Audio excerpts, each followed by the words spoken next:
Hello, hello, my rainbow lovers! At least I'm hoping you are, because today I'm going to be using the Slim Line Wave Stencils and going to be making a whole ton of rainbow cards. I have covered my stencil with the amazing pixie spray, and this is such great stuff, especially for stencils with these fine details. Don't forget that you need to spray your stencil and then let it cure for a little while before you attach it to your card. Now I have here a piece of, I think, Bristol Smooth, because I'm going to be doing some ink blending with Distress Oxides. And I'm having a bit of a moment here. I'm not sure what exactly I'm doing, but oh yes, that's it. I do like to have a sheet of acetate under my cardstock when I'm working, because it's just so much easier to clean up with this. And then also if you get it wet when you finished cleaning up, you just remove that and then your table is not wet, so you can actually finish card making without having to do an extra cleanup session. So here we are going to be going from yellow through to green, blues, purples, pinks and red. And as you can see, I have a brush for every color. So these are the life-changing blender brushes even. I have not been drinking, I promise. And I go in with every color in sort of 2 to 3 steps, depending on how well they blend the first time.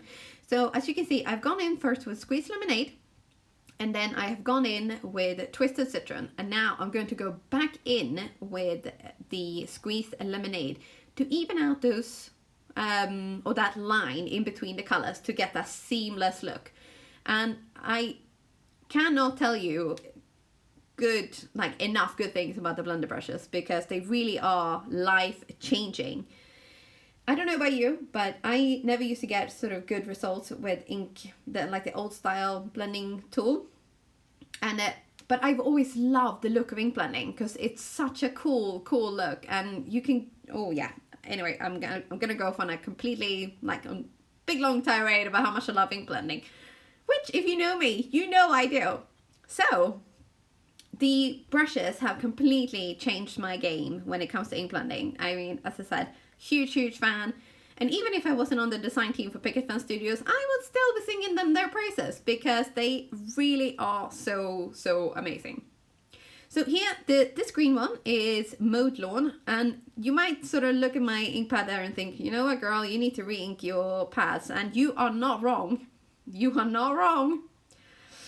I am, my poor ink pads here are in dire need of a little bit of a spa day, I think. But I first of all need to get re-inkers for all of them. So I tell you what, this year has been bad for some of the stuff that we need. You can see here that the peacock feathers is very juicy, and my poor Mowed Lawn is not very juicy. And Salty Ocean, you would think this would be very juicy, because it's, I don't know what you so associate it with being water, but ay, this poor pad is so dry. Oh, it's almost painful. I have to go in and out and in and out and in and out to try to get enough color. I definitely need to panic order re-inkers. But as I said, thanks to my sort of technique of going back and forth with the colors, I still get a seamless blend, even with a dry ink pad. How cool is that? Now, next we are going in with Blueprint Sketch. And this is a... Oh, are we? Apparently we're not. We're going in with more of the Salty Ocean, because apparently it wasn't blue enough. There we have it. Oh, I love this color. It's so lovely. Right. Re-inker ordered. Bing! Let's do it. Oh, apparently I'm skipping Blueprint Sketch. I did not remember this part. So we're going to go in with a Jilted Violet? No, that's not right. Wilted Violet. It's the Blueprint sketch that's been jilted. Poor thing. It's such a gorgeous blue, but oh well, apparently it wasn't up to scratch. But anyway, so we're going to go in with the purple here. And then we're going to move on to Picked Raspberry. And again, this one is another one of those pads that it's desperately in need of a re-inking. And I do actually have a re-inker for this, so I don't know what my problem is. Why am I not doing it? I gotta get a grip, right? Gotta get a grip, woman. Tell me to get a grip. So, yes. So we're going back and forth to even out that line. And you will see, once I take the stencil off, just how smooth the blend is with the help of these brushes. It's just amazing. I would never be able to get this good with the old style tool. Not to mention as well, that with the foam pads, I don't really think that you get such good results. Even with Pixie Spray, with all these fine details and these lines, you know, it's like I kind of feel like the foam pads will get stuck in bits here and there. Maybe I need to do a trial and see if that's gonna work at all.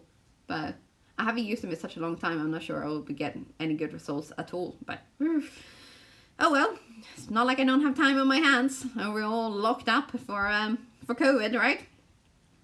So we are coming up to the best part of ink blending. Yay! The reveal! Let's have a look at this.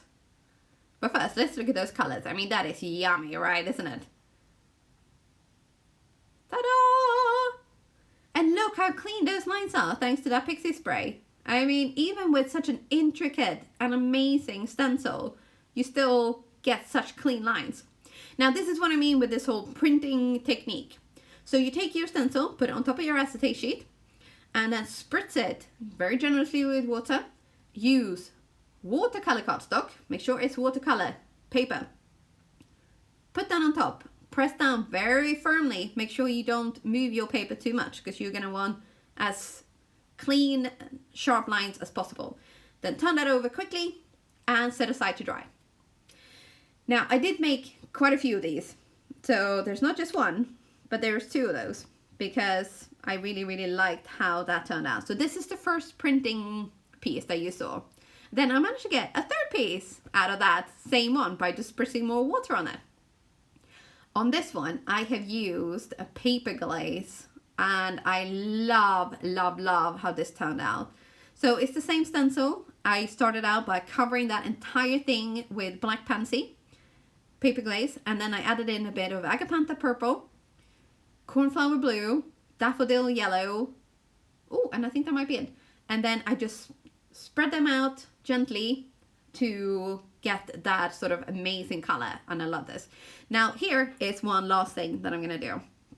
So if you saw the video yesterday, you know what this one is gonna look like.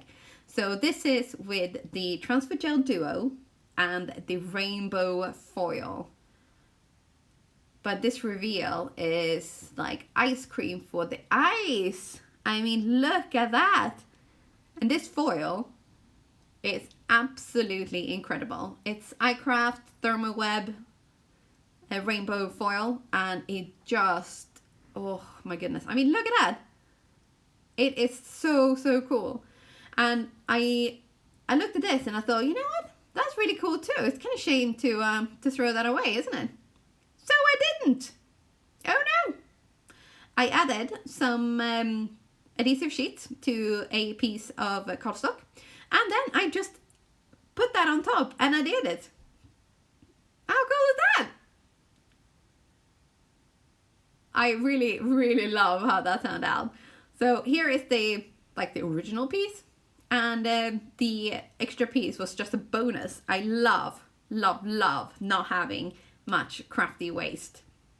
So you might have seen that I did turn a few of these into cards, and we're gonna have a little bit of a look-see at those towards the end here. But yeah, so these are the paper glazes that I used for this particular one, and I'm loving the results of putting down the black Pansy paper glaze first and then adding colors on top. Give it a try and see what you can come up with yourself. You will love it. But that's it for me for today. I will link everything down below. Thank you so much for watching. Hope to see you soon again. Bye bye.